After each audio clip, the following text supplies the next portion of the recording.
Dudang, ngayon gagawa tayo ng crispy onion.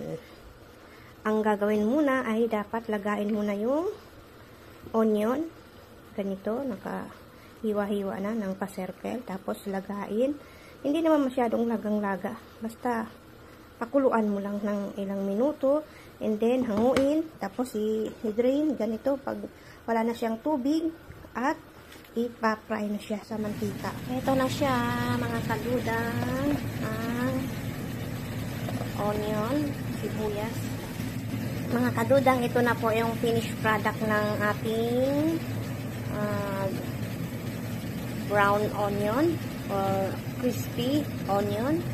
Ito, malapit na siya maluto. Huwag masyadong ipa-dark.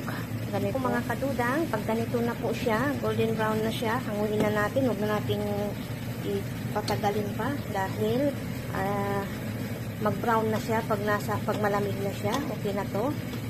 Okay na to.